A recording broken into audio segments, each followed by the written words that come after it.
Okay, I'm going to try something kind of desperate. The most, I don't know if it's frustrating is the right word, but irritating, I don't know, thing about doing a Let's Play of a Danganranpa fan game is that if you're familiar with how I do Let's Plays generally, I like to read, experience, whatever you want to call it, every piece of content within the game. I like to 100% the game. And in Danganranpa, you have these conversations called free time events. In order to read all of the content within the game, you have to read all of the free time events. Now, how well I follow this rule, you can criticize me somewhat, because for Memories Off, for example, although I probably will unlock every scene, I'm not going to be able to get every single individual line of text, because it's just too complicated. There was a game that I played called Remember 11, where it actually would hold behind you. It would actually hold on to important lore in the tip section. And this is just how this came out of KID this way, even the original Japanese version of it. Where until it hold this for you until you actually read every single possible line of text the game could have presented you, which depended on multiple different possible combinations of choices you could make. And I was very far from able to pull this off on my own. I couldn't even get all the endings on my own, unfortunately. But I had to use a flowchart in order to actually pull that off. Which is kind of cheating, but I'd rather actually do it by cheating than not do it, right? So with that one, I actually did follow the rule. Absolutely, I actually looked at every single possible line you could see in that game. Actually, I did that with Ever 17 as well, although some of it was off recording. Although I talked about all of it that happened off recording in that super long video at the end of that playlist. But there are some games, Memories Off is an example, where it's just not going to happen. I'm not going to get every single possible dialogue that can occur, but I try to get close, right? And in Danganranpa, the free time events are the vast majority of each character's backstory. There's some time for that in the game itself. Oftentimes right before a character gets executed, you learn their backstory. But there's so much more in the free time events. And so they're a big part of the lore. They're a big part of the plot. They're big, right? If you miss out on them, you miss out on a lot. But Danganronpa games, they design specifically so that there is no way to, almost always, there's no way to read all of the characters' free time events within one playthrough of the game. And how Trigger Happy Havoc worked, sorry, I bumped the microphone, was it carried over how many free time events you did in your first run through of the game. And there was some way, I don't know how someone actually owned Trigger Happy Havoc, where you could restart the game with that memory, and then you could pick up where you left off your second time around. But actually it would take you 3 playthroughs of Trigger Happy Havoc to get all of the free time events, because if I recall correctly, there's actually only 2 free time event opportunities where you get to choose, or 2 or 3. Free time opportunities where you choose who you spend your free time event with in Chapter 1. But there are 3 characters that die at the end of Chapter 1. And one of those characters has 2 free time events additional to the mandatory. So 3 total, but one of them's a tutorial, so I don't really count it. 2 choosable free time events, and the other 2 characters have 3, which is 7. So even if, I don't remember if it's 2 or 3, but even if it's in the upper end of that, if it's 3 free time event opportunities that you can take in Chapter 1 of Trigger Happy Havoc, there's no way you can get through 7 in Chapter 1 unless you do 3 playthroughs. Of course, how I would do it is I would save scum off the second one, right? I wouldn't actually play it 3 times. I'll go off a save file and then, do 6 of them. or all of them in my second plate run through. When Danganranpa 2 came out, they decided this was kind of annoying, so they added an extra game mode to the game that allowed you to do all the free time events in this post-game mode that was designed specifically for free time events. Because they kind of recognized that frustration that Trigger Happy Havoc caused. And then retroactively, they added that to Trigger Happy Havoc. I don't know when, and maybe at one point it was actually added to Trigger Happy Havoc only in a box set between Trigger Happy Havoc and Goodbye Despair, and then they added it just to the singular Trigger Happy Havoc later. I don't know how that worked. You could remind me of that if you know the answer. And it looked like maybe the developer of this game had that same idea, where to add a post-game mode to do all the free time events. At one point, but they clearly did not finish it. Maybe the English translation doesn't have that in it, but I don't think it's in the original Korean either. I might be wrong. Maybe if someone knew the answer to that, they could tell me that too. But if I load my save file from my game completion, my clear save file, file number 30,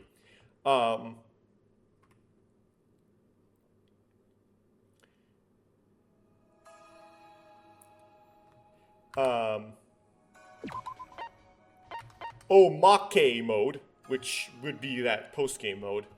Yeah, I call it O-Make mode by accident at the end of my previous part.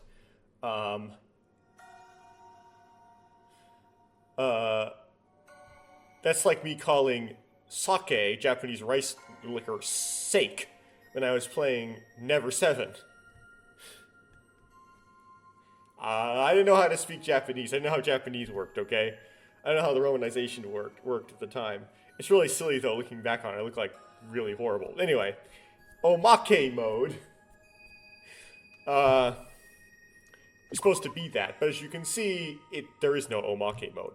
So, that makes me wonder, if I start a new game off of this page, will it carry over my free time events from my previous game? And my answer would be probably not. My supposition would be probably not, because of this was an idea that they had. If this was an idea that they had, they wouldn't need to implement that kind of thing. However, they might have, I don't know. It's worth a shot, right? It's worth a guess.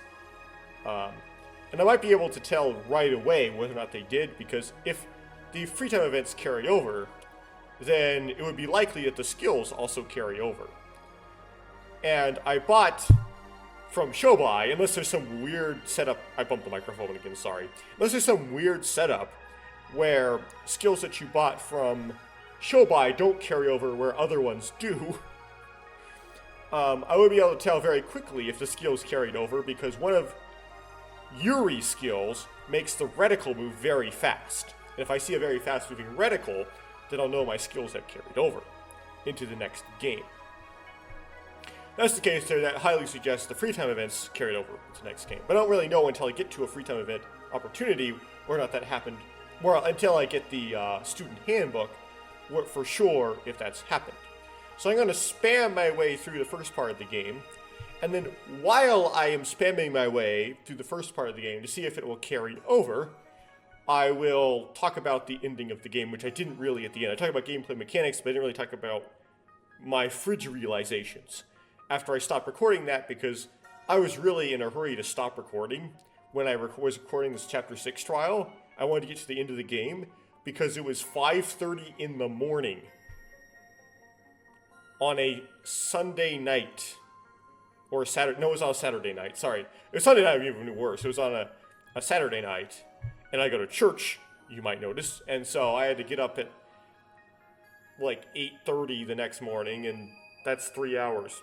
That was a mess.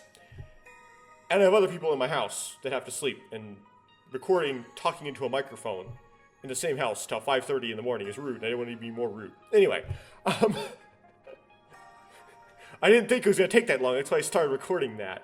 Right? I fully intended to never break that. I was like, I'm not going to break this up ever. Right? So no matter what I did, I had to finish the game from that point. And turns out it took till 5 in the morning to do so. Okay. So the ending they made it ambiguous, and I'm not someone who's into the whole up for interpretation thing. If you do not write it into your story, or write a well-defined or definitive resolution to your plot, my assumption is that you just couldn't, either one, you just couldn't think of one, you just couldn't decide, right? So you didn't finish your own story in your head, and that's why you didn't finish your own story in text. Or you're just trying to be artistic with it, and you find some merit into having that open-ended thing, right? But because I think of these stories as the writer of the story telling me a story, if they did not write an ending to the story they are telling me, then the story just does not have an ending. Nevertheless, I'm going to play the game anyway, because maybe it is fun after all, I don't know. Although there's a lot of possibilities as to what exactly could have happened due to this whole fantasy and sci-fi nature of this thing. So you have to make some assumptions to narrow down the possibilities at the outset, which maybe if Lunuge was writing this, he would not make, or and so on. So I'm going to make some assumptions. The first assumption I'm going to make is that no one is cross-loaded. I'm sort of making up terminology, but we know that the Neo World program is capable of loading someone's personality onto the wrong body that's different than the body where it's loaded in from. Or at least, we don't know for absolute certainty. Junko and Oshima claimed it could be done. That she could load her personality into the bodies of the people who had died in her killing game. She could have been bluffing. But does Junko and Oshima bluff? So, because it's theoretically something that could happen into the universe this is taking place in, you could say, okay, maybe we could load Yuki's personality onto Akane's brain. There's a lot of problems with that, but I'm going to bring up that idea. And then I'm going to say, by just basal assumption, just to make my life simpler, with no real proof or hard evidence that this is not the case, that did not happen. Yes. That it was only Yuki would have been loaded onto Yuki's brain, as Shobai commanded to happen, or Akane is loaded into Akane's brain.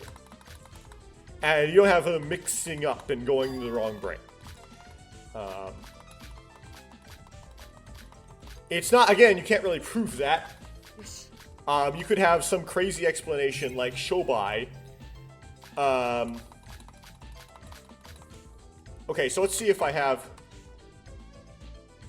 No, so right off the outside, I notice that I do not have a fast reticle. So Yuri's skill did not carry over. That does not necessarily mean that the free time events did not carry over, but for absolute certainty, Yuri's skill did not. Okay. Now...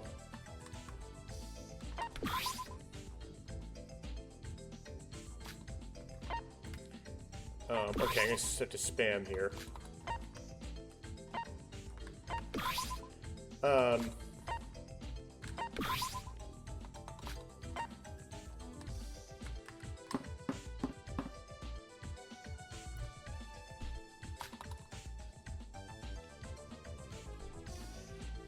So I'm just going to take on assumption that didn't happen. Shobai, crazy explanations, like Shobai could have actually redone the routing such that, oh, speaking of Shobai, such that they could have crossed that way where they tried to load Akane's personality onto Yuki's brain and Yuki's personality into Akane's brain. I'm just going to assume, to narrow things down, that Shobai did not do that. And he did exactly as he said, as Sora asked him to do. And there's some implication that that's the case with his conversation with Iroha in the epilogue there, right? That he did not side with Mikado, but sided with someone else, which may have been himself instead. It implies that he did the right thing, but then again, it does not directly say he did the right thing. Anyway, so the plan, the thing that Sora promised would happen to Yuki, was that his brain would be loaded onto, his consciousness would be loaded back into his disembodied brain. Then,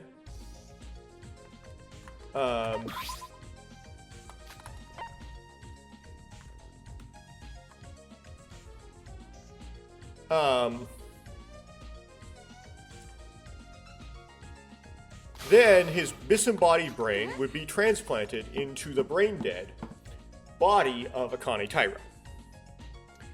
And there was an implication that Mikado had set it up and automated it, such that after the Neo World program would be shut down, after the graduation occurred, he would have automated a process to have that transplantation happen. It would be like a robotic surgery that would do that, right? It would somehow get the body in the right place, the brain in the right place, and get it done. Perhaps Shobai was supposed to set up that process so that it would happen. Which suggests that okay, so got that out of the way. Apparently, Akane's brain was sufficiently damaged so that it's incapable of holding a personality. You cannot load a personality into it. And this gets tricky. But I did have a divine luck, though. So if you were to, the Neo World program was to try to load a personality into Akane's brain,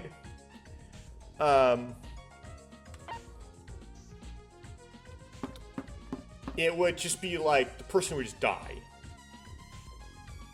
Now, and this was somewhat suggested, and this has two sides to it, by Sora having this out-of-body experience when the Neo World program shut down.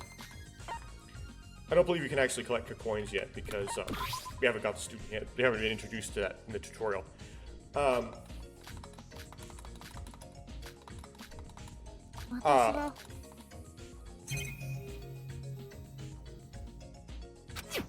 Body experience, and the body did not resurrect.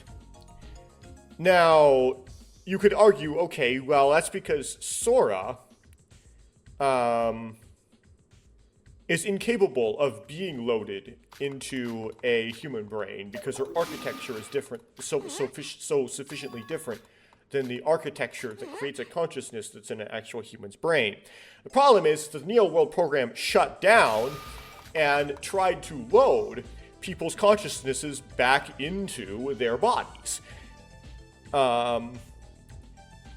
During this out-of-body experience, and if Sora was completely contained within the Neo World program, shut down, there's a suggestion there, although not definitively proved, that her processes would end and she would not keep experiencing things. And if she would be experiencing things, she would be experiencing them completely within the confines of the Neo World program in which her software was embedded. But she was still experiencing this out-of-body experience, and if you're experiencing something, there has to be a consciousness with which you can experience it with. Which is counter evidence to the claim that Mikado made that Sora's personality cannot be loaded onto a body. So this out-of-body experience that Sora experienced when the Neo World program was shut down by Rei from the outside during the execution is double-edged sword. It may suggest, okay, that's why Akane's conscious brain cannot hold a consciousness, but then also suggests it can.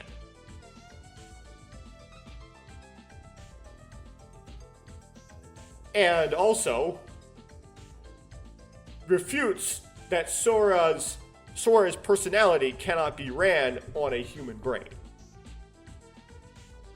because it's too architecturally different. So it opens up the possibility that Sora could actually be loaded into Akane's body. And you would expect that that's what would happen automatically when the Neo World program is shut down, because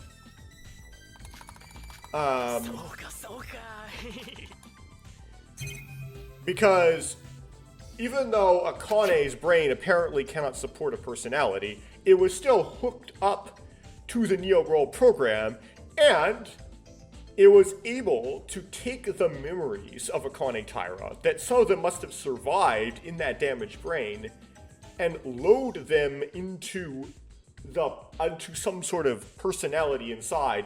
And Sora is somehow linked to those memories. Like, Sora's existence cannot be entirely independent of Akane's body being plugged into the Neo World program, just run as its own independent set of software, because it would load into Akane's body, as evidenced by that out-of-body experience. It was supposed to load into Akane's body. And Sora got Akane's memories. She was linked up. Something about the consciousness of Sora is still running on Akane's brain. Because apparently, when you're in the Neo World program, part of the World program does not completely simulate your consciousness. It's actually somehow using your brain to perform your consciousness while you're in the program. So somehow, Akane's brain was still being used in whatever amalgamation, construction, whatever, makes up the thing that is Sora. She's not like Monochrome, where she's completely independent. Okay. And one more thing in addition to that, we do actually see blue text, right? Sora has thoughts that we can read in blue text as we play as her character, which are maybe inferior to real human thoughts in the sense that they were actually written by someone as in their attempt to write the plot, right? There's some realistic issues. Sometimes very difficult to write really realistic thoughts and internal dialogue, but not particularly stand out inferior from the writing of a character that's supposed to be a real human, right? So she might be architecturally different, but she's a very accurate simulation at least.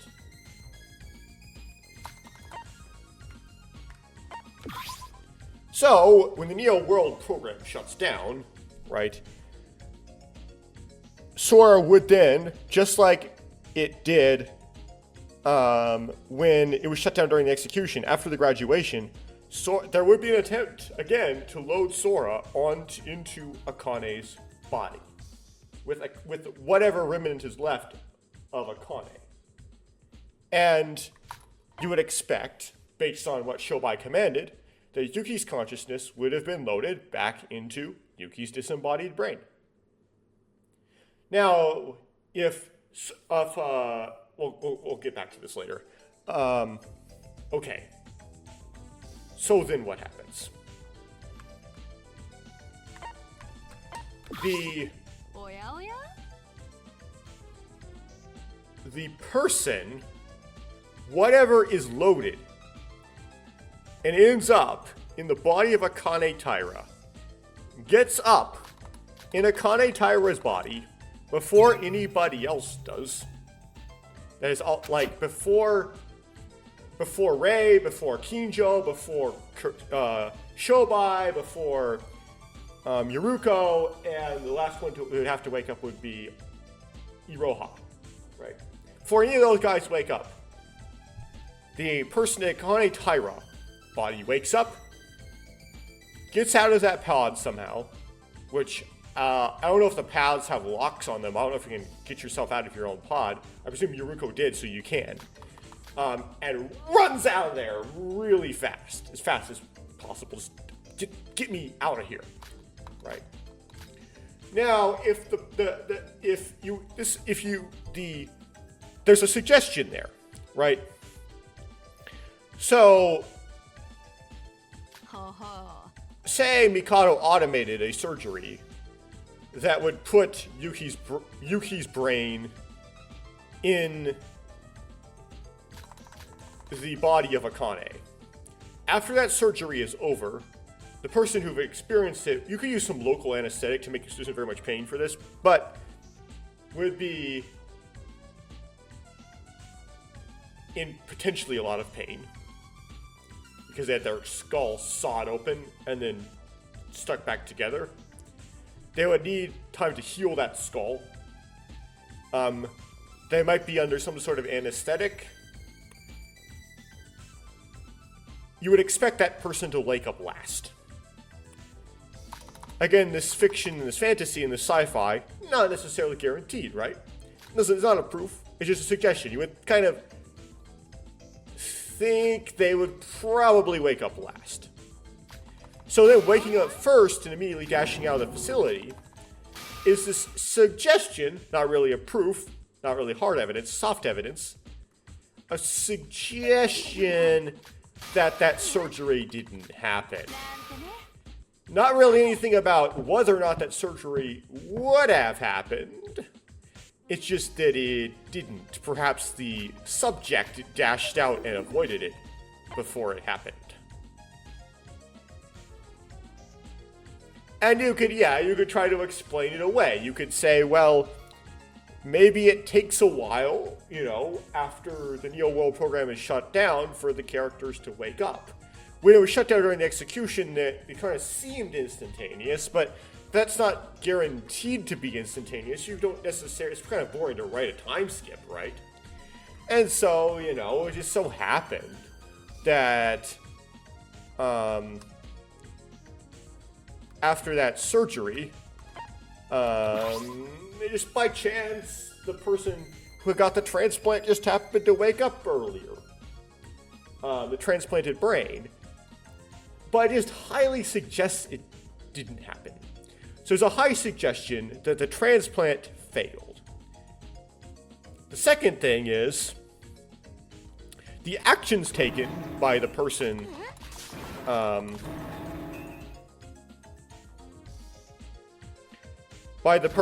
woke up from the surgery weren't very Yuki Maeda-esque, right? Yuki Maeda doesn't really seem like he had anything to fear. He didn't commit any crime. Kinjo's kind of scary, but he'll do anything to protect you, so to speak, if you have not committed a crime. If you've committed a crime, then he wants to kill you. He has no respect for you whatsoever. Anyway, so you would think that everyone there would have expected that it would be Yuki who would be in Akane's body, and he would expect that everyone would have thought that no one else could possibly have woken up in Akane's body. There wouldn't have been any way for Akane's body to have woken up unless a brain was transplanted into it, and he was the only person who was a disembodied brain. Everybody else that they could possibly think of that was, in the facility had their brains still in their skulls. You could introduce a new character, but you're going to explain away everything, right? This is just going after the suggestions. So he wouldn't have very much to fear. He would just go like, okay, hey, I woke up, I'm Yuki. Can I go see my parents now? Even though they are dead. But what do I do now, right? You would be the ordinary, timid, boring protagonist Yuki Maeda personality. He would not just bolt out of there. Right? Yes. Now, say it was Akane who woke up. Now, you might go, well, Akane's dead. I know, but Akane, there's stuff that it suggests that it was Akane really, even though she's supposed to be dead. Akane in full. why. It has to do with, let's say you were suddenly transplanted into the body of an athlete. Well, part of what makes an athlete able to do what they do is their brain learning how to do it.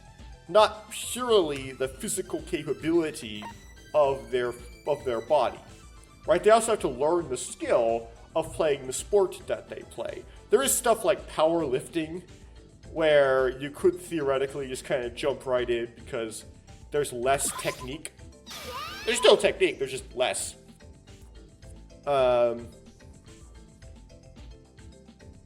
But the stuff that Akane did at the end of the first game, where she was just leaping around like crazy, within the first game, when Akane lost her memories of her experiences with Utsuro, it appears that she lost the ability to do that even though her body was still capable.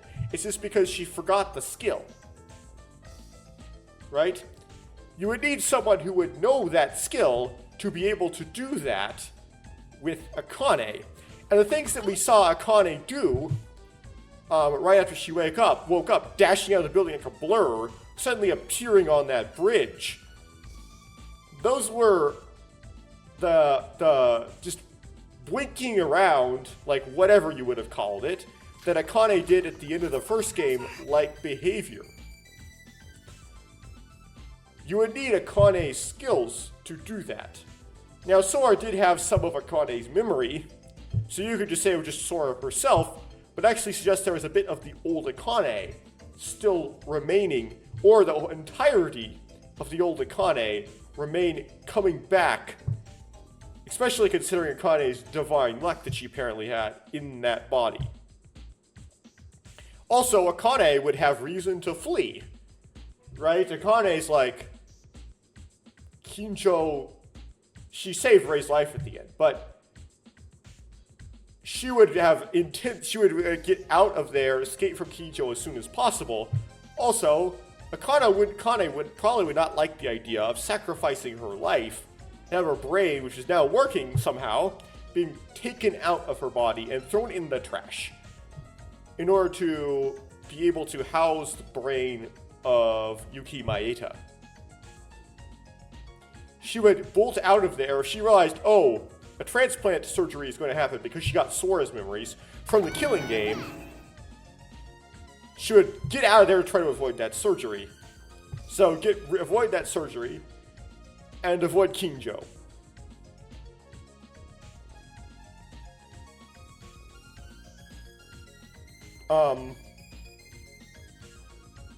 Yeah. Sora herself might also do that, because although Sora may not be necessarily as selfish, Sora promised to Yuki Akane's body. She used the exact words, promise, but that's what she gave him as an encouragement, was that he was going to be able to get Akane's body and continue to live as Akane. Sora still knows that it's Akane. Like, Kinjo still thinks of her as Akane.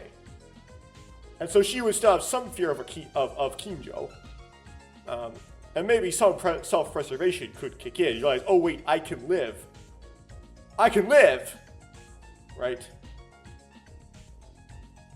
But it's still not exactly Sora-like behavior. You'd think maybe Sora would maybe announce, hey, can we maybe rethink this? This body can live. And maybe she would introduce herself to Kinjo, would introduce herself to Yoruko. Say, hey, I live. But I'm not Yuki, I am Sora. Why would Sora lie? Why would Yuki lie that way, right? They would believe, why would Yuki say he was Sora? They would probably believe her.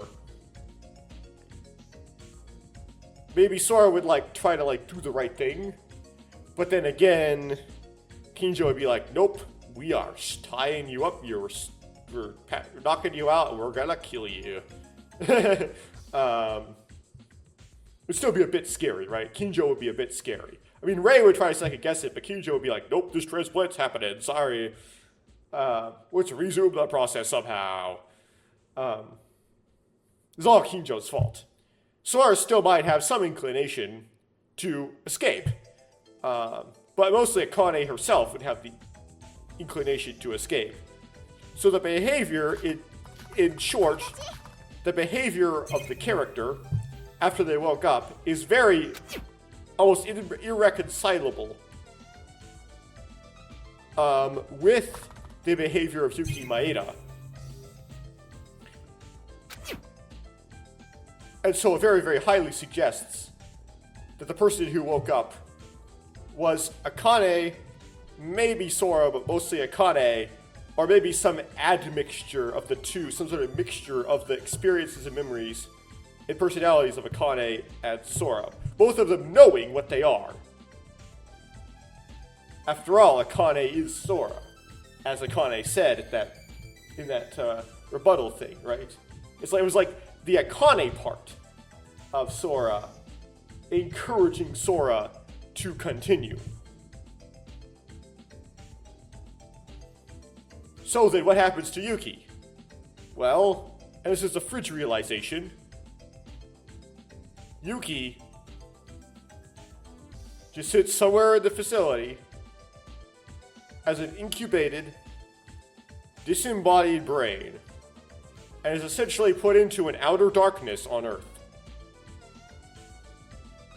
And because we never get to talk to Rei or see what Rei, or anybody like that, anybody doing the cleanup at the end of the game, that perspective is intentionally excluded.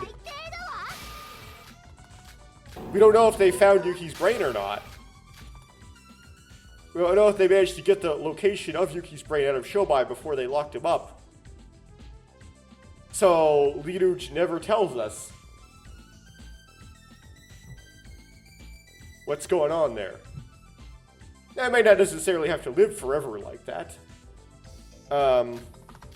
Because they might find there's a lot of brain dead people to go around, right? So, they can find another brain dead person to put his brain in. Apparently, brain transplants are possible in this universe. But until then, right, you would be a disembodied brain with no sensory inputs. And as far as I understand, what the human brain does if it has no sensory input is it tends to go crazy and make up its own sensory inputs. In other words, you hallucinate. And so it'd be a very weird state to be in, where you basically wake up into a hallucinogenic state, which would develop very quickly. And you would go asleep into a dream state, and you wouldn't really know the difference between awake and asleep. It would be really weird. It would have no, cycles to it, because you wouldn't experience the sun, day-night cycles. You would basically make up your own, your own whimsical dream state. You basically continuously trip.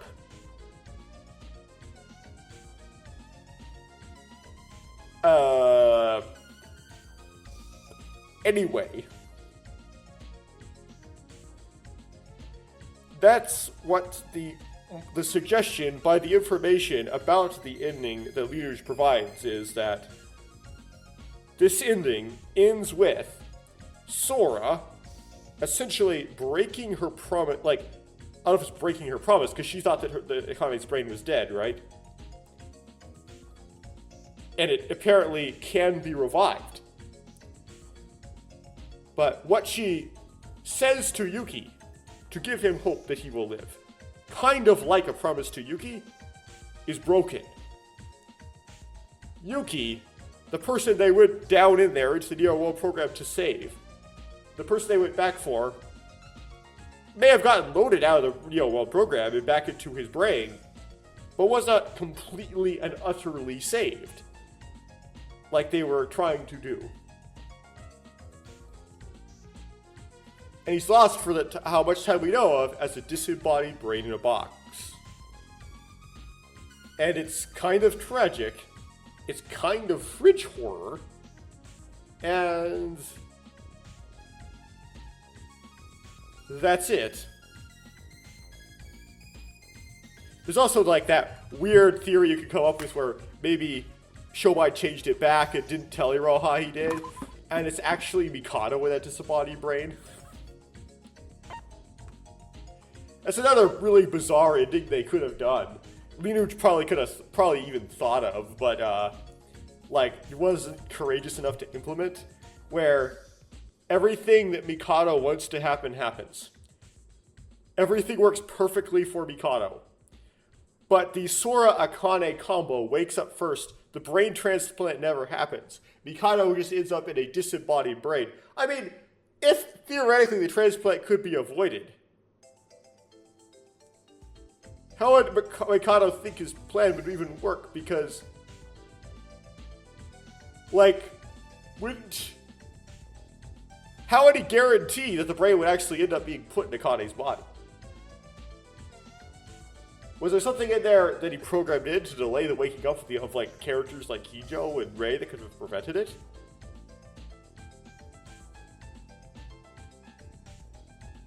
How would he think that could ever be something that he could ever get? That's maybe a plot hole. There might be a plot hole there. But the suggestion was, what makes you think you're ever going to actually get that body? Yeah, you uploaded, it's like an alternate ending you could have come up with it, right? Yeah, Mikado uploaded himself into Yuki's brain. Yuki's dead. We've lost Yuki forever. But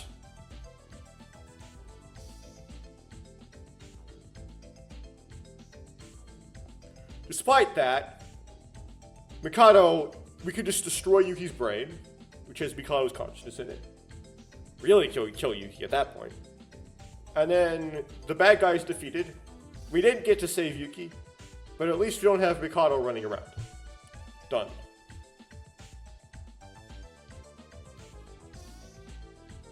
It's also like ridiculous, like, what if he even got into Akane's body, right? Akane's body would have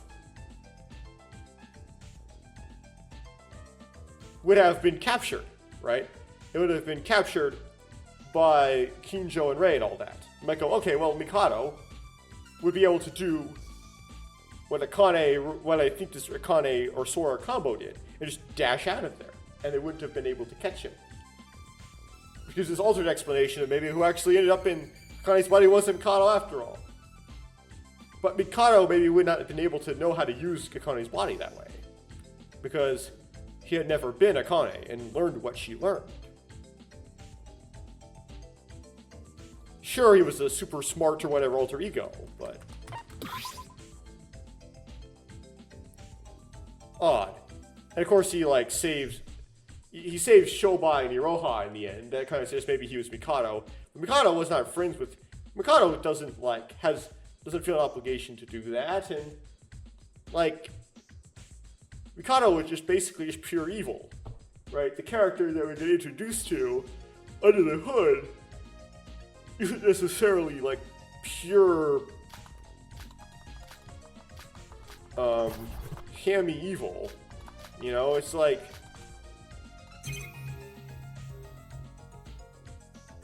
anyway. In that case, Yuki still isn't saved. So the timeline, the possibility that Yuki actually gets rescued, and that Yuki still exists and has a body, is able to continue to experience life, given the clues that Lineage left behind, is by far the least likely possibility. Anyway,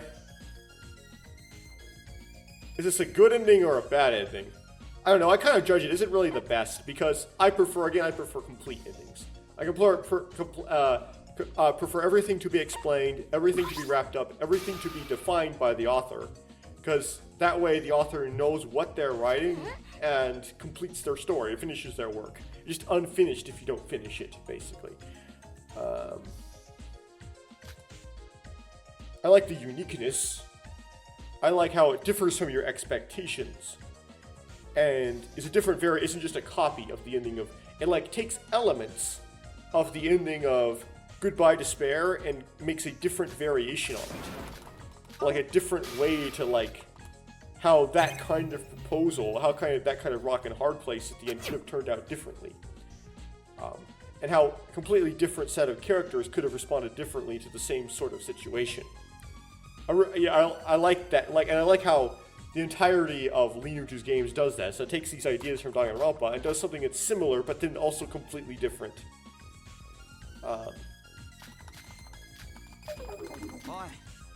and the creativity that it takes to do that. On the other hand, it's an incomplete ending. Right?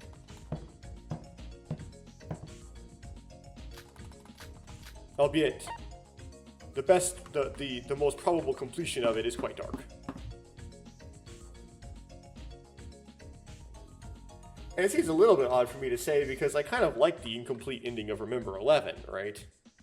But then again, I think Remember 11 is kind of oddly complete in a way.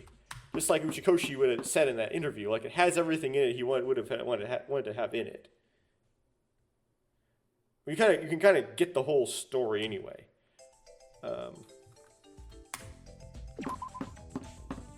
So I don't know, I'm kind of intellectually inconsistent about incomplete endings.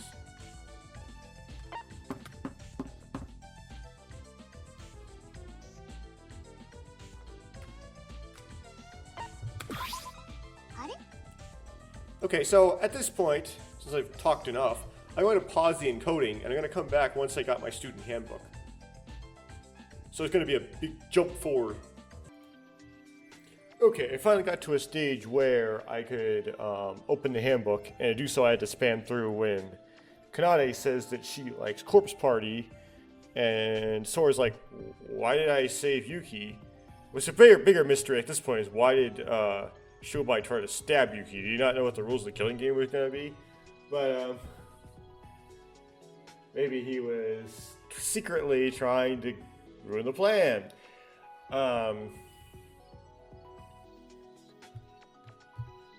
There's some other interesting piece of dialogue. I forgot what it was.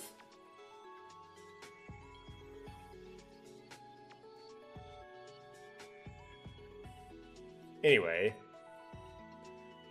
Oh, it was opening the student handbook and it says Sora on it. It's like, why does the student handbook know my name? And I thought Sora was a name I just made up for myself. I thought Sora was just a made up name. Right? Suggesting it was programmed in. Although it wouldn't have to be. You could just update the name on the student handbook. Right, so I can open the student handbook. It says Sora.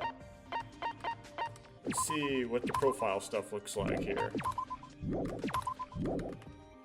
Nope, it's empty. Well, there's no free time event carryover whatsoever. These hearts are all black. And that answers the question. It took 45 minutes or something to answer the question, but that answers it. So it doesn't carry over. So it's better, so, I don't know, I'm gonna, save this in slot 29, but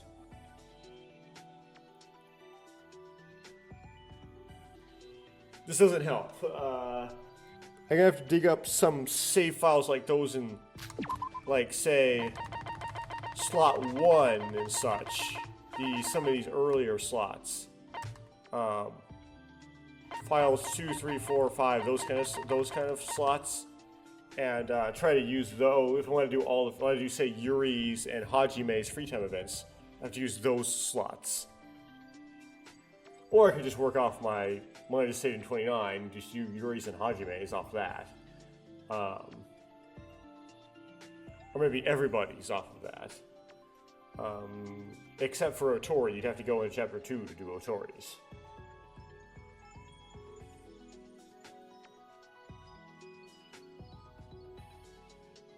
Okay, I don't know if I'm going to do that and win, because I'm not really motivated to. So it might take many months or something before I actually come back to this and record free time events I didn't get to in the main game in SDRA2. But it may happen eventually. Yeah. If you're familiar with my blow-by Let's Play, yeah, I tend to stall on those. I tend to just not get around to it. It's not really that fun. There's other stuff that's more fun, like playing another Danganranpa, Danganranpa fan game from the start, as opposed to doing free time events from the old ones, you know what I mean? It's like, would I rather die having played more Danganranpa fan games, or rather die having done all the free time events for the free time fan games that I have played, you know? But now I know. Now I know the answer to that mystery. There was a slight chance anyway, and cool.